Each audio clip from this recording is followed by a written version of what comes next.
ബംഗ്ലാദേശിൽ നടന്ന കലാപത്തെക്കുറിച്ച് റഷ്യ നൽകിയ മുന്നറിയിപ്പ് ചർച്ചയാകുന്നു.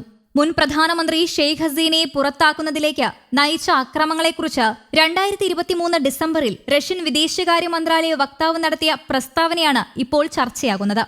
റഷ്യൻ വിദേശകാര്യ മന്ത്രാലയ വക്താവ് മരിയ സഖരോവയാണ് 2023 ഡിസംബർ 15 ബംഗ്ലാദേശിൽ അസ്ഥിരതയ്ക്കുള്ള സാധ്യതയെക്കുറിച്ച് പ്രസ്താവന പുറത്തിറക്കിയത്.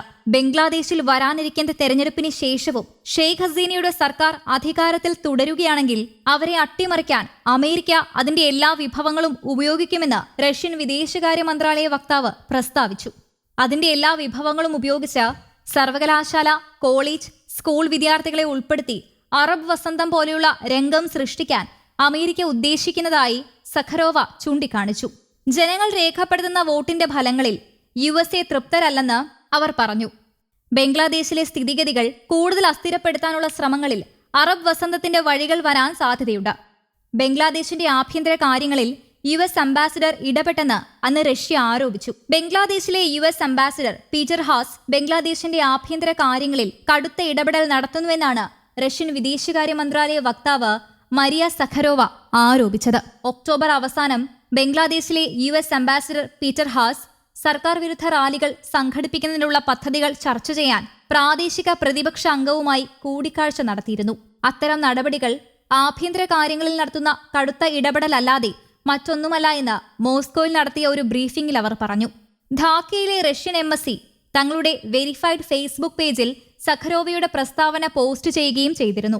രാജ്യത്ത് നടക്കാനിരിക്കുന്ന പാർലമെന്റ് തെരഞ്ഞെടുപ്പ് സുതാര്യവും എല്ലാവരെയും ഉൾക്കൊള്ളുന്നതുമാണെന്ന് ഉറപ്പാക്കുന്നതിന്റെ മറവിൽ ബംഗ്ലാദേശിലെ ആഭ്യന്തര രാഷ്ട്രീയ പ്രക്രിയകളെ സ്വാധീനിക്കാൻ USഉം സഖ്യകക്ഷികളും നടത്തുന്ന ശ്രമങ്ങൾ തങ്ങൾ ആവർത്തിച്ചുയർത്തിക്കാട്ടുന്നുവെന്ന് സഖരോവ പറഞ്ഞു. അതേസമയം ചൊവ്വാഴ്ച കാശിംപൂർ അതിസുരക്ഷാ ജയിലിൽ നിന്ന് തടവുകാർ രക്ഷപ്പെട്ടതിനെ തുടർന്നുണ്ടായ സംഘർഷത്തിൽ 6 പേരാണ് കൊല്ലപ്പെട്ടത്. അതിനിടെ ഷെയ്ഖ് ഹസീനയുടെ പലായനത്തിനു ശേഷം ബംഗ്ലാദേശിൽ ഹിന്ദുക്കളടക്കമുള്ള ന്യൂനപക്ഷങ്ങൾക്കു നേരെ ആക്രമണം തുടരുകയാണ്. ഹിന്ദുക്കൾക്കു നേരെ നടക്കുന്ന അതിക്രമത്തിൽ പ്രതിഷേധിച്ച് ബംഗ്ലാദേശ് ഹിന്ദു ജാഗരൺ മഞ്ചയുടെ നേതൃത്വത്തിൽ വെള്ളിയാഴ്ച പ്രതിഷേധ റാലി നടത്തി. ന്യൂനപക്ഷങ്ങളുടെ സംരക്ഷണത്തിനായി ന്യൂനപക്ഷ മന്ത്രാലയം സ്ഥാപിക്കുക, ന്യൂനപക്ഷ സംരക്ഷണ കമ്മീഷൻ രൂപീകരിക്കുക, ന്യൂനപക്ഷങ്ങൾക്ക് നേരെയുള്ള അക്രമങ്ങൾ തടയുന്നതിന് കർശന നിയമങ്ങൾ കൊണ്ടുവരിക, പാർലമെന്റിൽ ന്യൂനപക്ഷങ്ങൾക്ക് 10% സംവരണം നൽകുക എന്നീ ആവശ്യങ്ങളും പ്രതിഷേധക്കാർ മുന്നോട്ട് വെച്ചിട്ടുണ്ട്.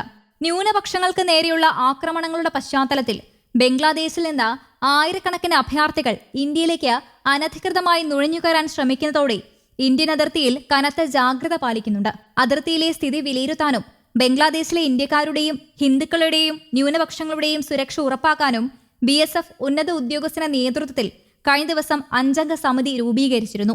ഈ സമിതി ബംഗ്ലാദേശിലെ ഉദ്യോഗസ്ഥരുമായി ബന്ധപ്പെട്ട് നടപടികൾ സ്വീകരിക്കുമെന്ന് കേന്ദ്ര ആഭ്യന്തരമന്ത്രി അമിത് ഷാ പറഞ്ഞു. News desk, Kerala Kaumudi.